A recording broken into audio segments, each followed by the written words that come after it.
Friends, आपने सिंधु घाटी सभ्यता के बारे में तो सुना होगा। अगर नहीं सुना तो मेरे डिस्क्रिप्शन में उसका लिंक दिया गया है, आप वहां से उसे देख सकते हैं। फ्रेंड्स, सिंधु घाटी सभ्यता के बाद भारत में एक नई सभ्यता का उदय हुआ जिसे वैदिक सभ्यता के नाम से जाना जाता है। इस सभ्यता की जानकारी वेदों द्वारा प्राप्त हुई, इसलिए इस सभ्यता का नाम वैदिक सभ्यता रखा गया। वैदिक सभ्यता में काल की तिथि निर्धारण में विद्वानों में काफ़ी मतभेद है। वैदिक काल को 2 भागों में विभाजित किया गया है। पहला ऋग्वैदिक काल, दूसरा उत्तर वैदिक काल।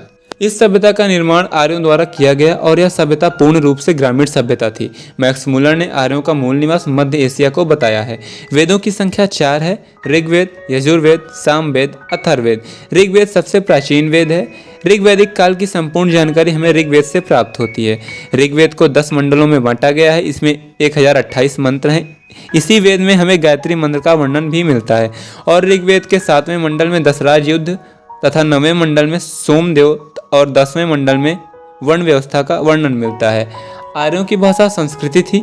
आर्यों की प्रशासनिक इकाई 5 भागों में बटी थी: कुल, ग्राम, वेश, जन और राष्ट्र। उस समाज की सबसे छोटी इकाई कुल थी, जिसका मुखिया पिता होता था और पिता को कुलप कहा जाता था। वैदिक सभ्यता में राजतंत्र प्रचलित था।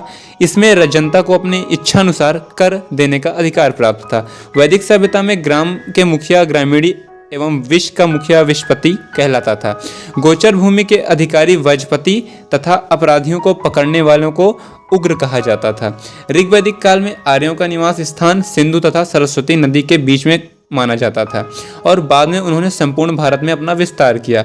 इस सभ्यता में स्त्रियों को शिक्षा ग्रहण करने का अधिकार प्राप्त था। इस काल में स्त्रियों को अपने वर का चुनाव करने का भी अधिकार प्राप्त था और विधवा स्त्री अपने पति के भाई से विवाह कर सकती थी।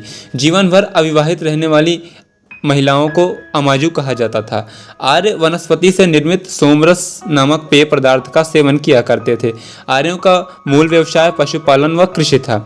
इस सभ्यता में गायों को उच्च स्थान प्राप्त था। गायों को घायल या मारने वालों को मृत्युदंड का प्रावधान था। इस काल में आर्यों के प्रिय देवता इंद्र तथा प्रिय पशु घोड़ा था। नृत्य, संगीत, पाशा, घुड़दौड़, मल्ल युद्ध आदि आर्यों के मनोरंजन के मुख्य साधन थे।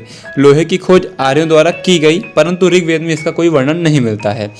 इस सभ्यता में नदियों में सरस्वती नदी को महत्वपूर्ण व पवित्र नदी माना जाता है। व्यापार के लिए दूर दूर तक जाने वालों व्यक्तियों को पणि कहा जाता है और उत्तर वैदिक काल में प्रिय देवता का स्थान प्रजापति ने ले लिया, अर्थात प्रजापति उत्तर वैदिक काल के प्रिय देवता बन गए थे। राजा के राज्य अभिषेक से पहले राजसूय यज्ञ का प्रचलन था। गोत्र नामक संस्था का जन्म उत्तर वैदिक काल में हुआ था।